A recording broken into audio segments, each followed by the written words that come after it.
yesterday said, I'll use his words rather than mine, that McGahn was a strong witness for the president. The president encouraged him to testify, is happy that he did, is quite secure that there is nothing in the testimony that will hurt the president. Don McGahn's a really good guy, been with me for a long time, privately before this. Any concern about what he said to the Mueller team? No, not at all.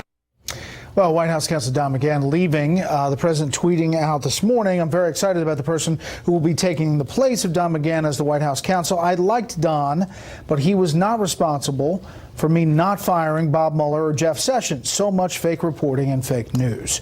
Well, about Attorney General Sessions, in an interview late today in the Oval Office with Bloomberg, the president said this. President Donald Trump said Attorney General Jeff Sessions' job is safe, at least until the midterm elections in November. Quote, I just would love to have him do a great job, Trump said Thursday. Asked if he'd keep Sessions beyond November, he declined to comment. Other headlines out of that interview, he said very close to a deal with Canada, may pull the U.S. out of the World Trade Organization. We've heard that before. He said it today.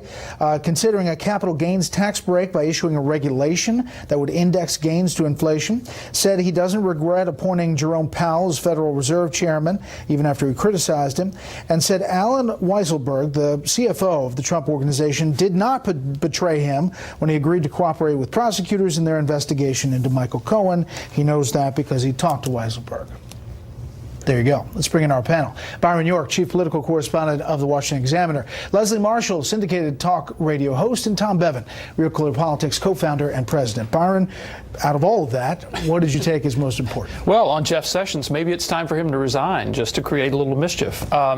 There's been a real change on the Sessions story because of a change in the Senate that we've seen. Up until now, Sessions' old Republican colleagues in the Senate, especially on the Judiciary Committee, have basically told the president, if you fire the Attorney General, a new one will have to be confirmed by us, and we just don't have time, so don't do it. But this week we saw Lindsey Graham, member of the Judiciary Committee, saying, look, this is a dysfunctional relationship between the president and the Attorney General, and it really needs to change. So I think that basically Trump has a green light to do this after the midterms. To that point, Leslie, Politico has a story out today saying that the president personally lobbying these senators to flip on Sessions. If Sessions' recusal was his original sin, President Trump has come to resent him for other reasons, griping to aides and lawmakers that the Attorney General doesn't have the Ivy League pedigree the president prefers, that he can't stand his Southern accent, and that Sessions isn't a capable defender of the president on television, in part because he, quote, talks like he has marbles in his mouth, the president has told aides. That's Politico reporting that. I would believe that. I mean, it seems like, the president's pretty, finicky and fickle when it comes to individuals. Sadly, the president forgets, speaking about Lindsey Graham said that if, Sessions should leave, and then what are we going to have? We're going to have somebody that's loyal to the president, but it's going to protect Mueller. I don't think that the president understands that the loyalty for the Attorney General is to the Constitution and not to him. He doesn't grasp this.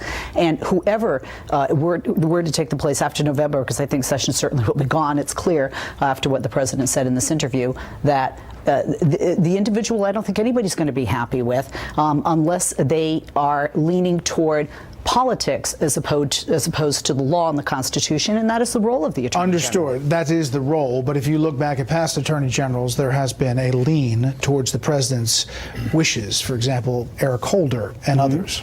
Yeah, and I think that's wrong. I really do. I mean, I think, as symbolic as it is, there is a reason why Lady Justice is blinded. There is a reason the scales are supposed to be balanced, because if you truly are doing that job the way it is meant to be done, the way the framers of our Constitution, our government had it in the originally and now, you are supposed to be dedicated to the Constitution and not the president. And even Jeff Sessions is saying that. That's where his loyalty is supposed to lie. Tom. Yeah, look, I think Jeff Sessions, there's a deep rift, as Lindsey Graham said, between it's become personal. Trump vents about him constantly on Twitter. Doesn't think he's doing what he needs to be doing in terms of the investigation. And it all started with the recusal. He thought he shouldn't have done it, and really left him exposed. So I think Sessions, his days are numbered. I think Trump is smart to not do it before the election. That would cause a whole basket of issues and bad news coverage and all the rest. But I think think his days are numbered, certainly after November. Another target is Bruce Ohr, who is still at the Justice Department. The tweet number 9 here on Nellie Ohr, his wife. Wow, Nellie Ohr, Bruce Ohr's wife, is a Russia expert, fluent in Russia. She worked for Fusion GPS, where she was paid a lot. Collusion. Bruce was a boss at the Department of Justice and is unbelievably still there. Here is Representative Jim Jordan on this. Bruce Ohr, senior official at the Justice Department's wife, was working for the firm hired by the Clintons to put together the dossier. And we know the dossier was the key to all of this. And Bruce Ohr, Peter Strzok told us in the hearing 5 weeks ago, Martha, Bruce Ohr is the guy who funneled parts of the dossier to the FBI. When they went to the court, the FBI knew 3 important things, and they didn't disclose this to the court. They knew the Ohr's involvement in production of the dossier. They knew that Christopher Steele had this extreme bias against the president, and they knew who paid for the dossier. Byron, where's this going? Well, the president's really deep in the weeds of this investigation. One of the things we learned when Bruce Ohr testified behind closed doors, we learned that knowledge of the dossier went farther than we thought in the Justice Department and in the FBI, because Bruce Ohr told various people about it, and we also know that Bruce Ohr still has a job, and clearly the president is extremely frustrated by that. Just to shorthand it, I mean, the allegation here is that Bruce Ohr was the funnel by which the dossier gets to the FBI through his wife at Fusion GPS. I mean, that's the shorthand. Yeah, but this is not the only reason that we have an investigation. If nothing else, one thing the dossier did get correct was that Russia meddled, and probably still is and will unfortunately be meddling unless we do something about it, in our elections. And that is one of the 3 prongs, if you will, that Mueller is tasked with investigating as the special counsel. Tom? Look, You think how about this? Do you think that what do you think Mueller is thinking now? Does he put out some interim thing? Is he holding off past the midterms? Does this get to a conclusion or some indication of a conclusion before November 6th? I don't think so, but I could be wrong. I mean, obviously, nobody knows what Bob Mueller's thinking except Bob Mueller. But we're now within that sort of range, 70 days and counting down to an election. If Mueller sort of hews to tradition and standard, he would not issue a report. Well, especially after what Comey did. Correct. I don't think. Look, I think Mueller, given the fact, because of all the controversy and conflict surrounding, he doesn't want to have any more further allegations that he's trying to manipulate or play politics with this investigation. We shall see. All sides. Next up, the midterms and the rise of progressives. I'm not an Albany insider like Governor Cuomo, but I think that experience doesn't mean that much if you're not actually good at governing. My opponent lives in the world of fiction. I live in the world of fact. Let's just do a few facts, okay? The subway system is owned by New York City. The subway MTA has system been controlled by the state since 1965. Can you stop interrupting? Can you stop interrupting? Can you stop lying? Yeah, as soon as you do.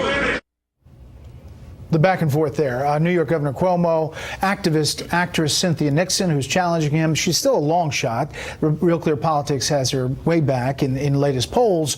But if you talk to New Yorkers and you talk to people who follow this race, they looked at that debate, Leslie, and said, man, it looks like the establishment's having a tough time, or at least it got a little bumpy there with a progressive challenger. This is what kills me about my party as a Democrat. Have we learned nothing from 2016? One of the things that I blame Bernie Sanders supporters who did not come out and vote because they hated Hillary so much for Donald Trump being our president. And we're seeing a repeat, in a sense, with this. If we're going to have a blue wave, a blue tsunami, a blue whatever you want to call it, you don't challenge the seats that are solid.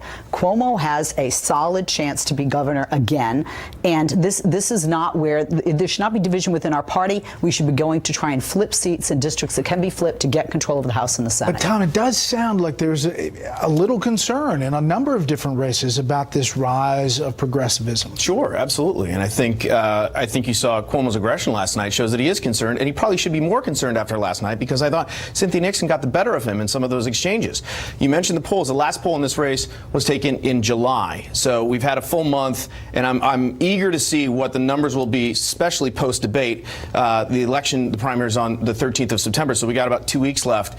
But this could be a lot closer than people expect. I'm not saying she's going to win, but I think it might be a lot closer than people expect. Clearly, that's where the energy in the Democratic Party is. I mean, it's definitive. Absolutely. But I'll stop lying as soon as you do. Oh, what a terrible line. But this is the Hillary-Bernie fight continuing with a different cast characters, and it's been going on the whole time. And if all of us weren't so obsessed with Donald Trump every single day, this would be a huge ongoing story. It hasn't stopped. By the way, there are a lot of those stories. The economy, North Korea. We try to cover them all here on Special Report.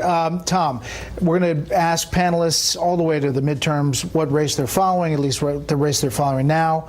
Your choice. Florida Senate, which wasn't a race that Democrats were worried about initially, but Bill Nelson has really been struggling down there. Rick Scott's running ahead in the latest polls. And the interesting question is, what does last Tuesday's primary elections for governor, how does that affect this Senate race? Democrats think that Andrew Gillum is going to energize African Americans, minority voters. That's going to benefit Bill Nelson in the Senate race. Republicans think actually that DeSantis is going to energize Trump voters, much more so than Putnam would have. So it'll be interesting to see how that race plays out. But it is definitely a race to keep an eye on. As you look at the balance of power in the House, we put this up all the time. Democrats need 23 seats to take control of the House. The going conventional wisdom is that they're going to get there. But, you know, it's not a done deal as of yet. Your pick here. 49th district in my state where I live of California. I'm not a fan of Darrell Issa. I'm glad that he's going. And it's Mike Levin against Diane Harkey. Levin is the Democrat.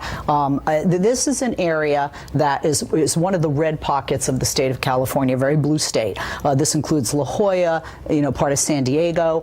This has been a changing demographic. I think this is one seat that certainly could flip in favor of Democrats. And it'll be interesting because if that happens, we're going to see that happening in the OC and other areas in Sacramento and San Diego throughout the state of California. Yeah, California is one of the risky places for Republicans this cycle, especially in the House.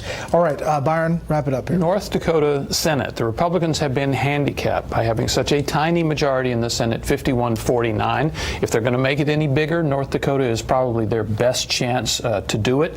The most important fact in the race between Heidi Heitkamp and Kevin Cramer is that Donald Trump won North Dakota by 36 points. And Heidi Heitkamp, a first-termer, Kevin Cramer, because North Dakota is so small in population, they both were elected statewide. So this is the one where Republicans really hope they can pick up a seat. All right, panel, thank you very much. We'll be following all those races.